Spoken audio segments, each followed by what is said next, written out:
Hey, how's it going? And today I'm going to be talking about my top 5 favorite video game controllers of all time and why I put them in the specific order. Before I begin, I would love to hear about your top 5 video game controllers list or why you disagree with mine. Thank you for tuning in. Gloop's number 5. The Nintendo Switch has been killing it lately and we've been getting ports and deluxe variants. Mario Maker 2 is finally out and the Joy-Cons are one of the most precise gaming controllers I've ever used. I know some people may have a problem with no actual D-pad, but I personally think every controller should be like this. It's much easier to control a game I play because I can tap on one button without my thumb kneeling into another direction. And with bigger hands, this makes up for the size of the controller. Not to mention when you play a system centered or in handheld mode, by the way the controller is set up, it balances the weight incredibly. The last thing I want to mention is something incredibly small, but it means life or death whether or not I play 3D games with this controller. Now, I'm not usually a fan of the convex joystick, but the Switch ultimately fixed the problem with the little ridge around the diameter of the joystick. Here's what is slippery and personally not my favorite, and here is Gloop's number 4.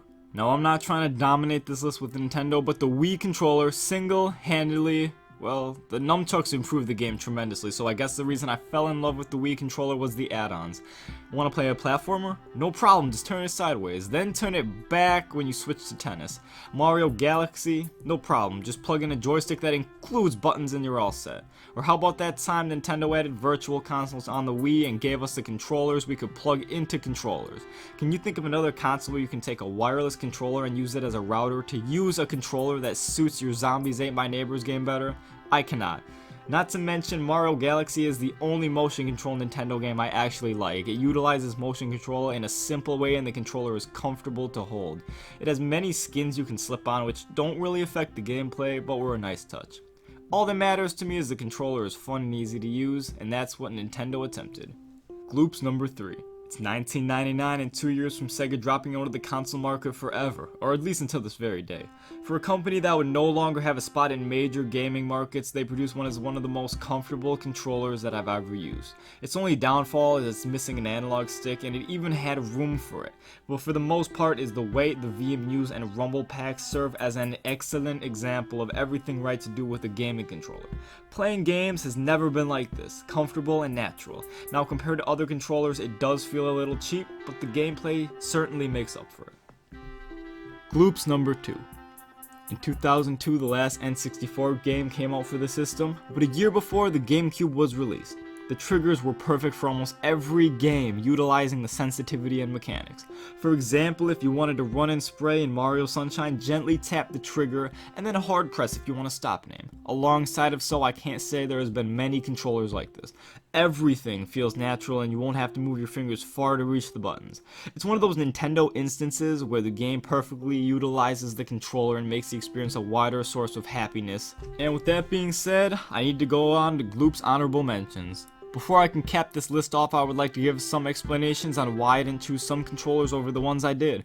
Please note, just because the controller did not make my list does not mean I do not like it. Making this video was a little hard considering there's a lot of controllers out there, and you probably disagree with me, so I would love to hear your top controller list in the comments or in a video.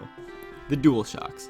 Yes, all of them. I love PlayStation, but I always feel claustrophobic when I use the controllers. When I put my thumbs up on the joysticks, they feel really unnatural. I'm a huge fan of the D-pad being separate pieces. Now I know this is a great controller, and I know people will swear this as their number 1, but not for me. No hard feelings, Sony. For my next honorable mention, when you think of a game controller, you probably have this in your mind at some point, and yes, I'm talking about the NES, of course. The games were simple and the controller was too. The colors were perfect and the controllers were precise. But alas, the reason I didn't include this in the list were the size and ability to make it function. All the buttons work, but I would like buttons to be offset and the D-pad a little less bulky than it feels. I still love all these controllers to this day, but Gloop's choice number 1, grippy joysticks and handles, clicky D-pad, impulse triggers, and one smooth surface to finish it off. The Xbox feels like it just arrived even though it's been with us a while, and with that they delivered one of the best controllers to ever hit the market. The Xbox One. When I picked up this controller, it perfectly slides in my hands and every button just feels right. It uses batteries and I don't have a problem with it because there's an instant charge, or you could purchase a rechargeable battery. It's a pure pleasure and joy to be around. There's really not that much to explain with this controller. To me, it just feels perfect. Thank you all for watching once again, and I would love to see your comments on your list on your top video game controllers or video, and I'll see you all next time. Gloop bloop.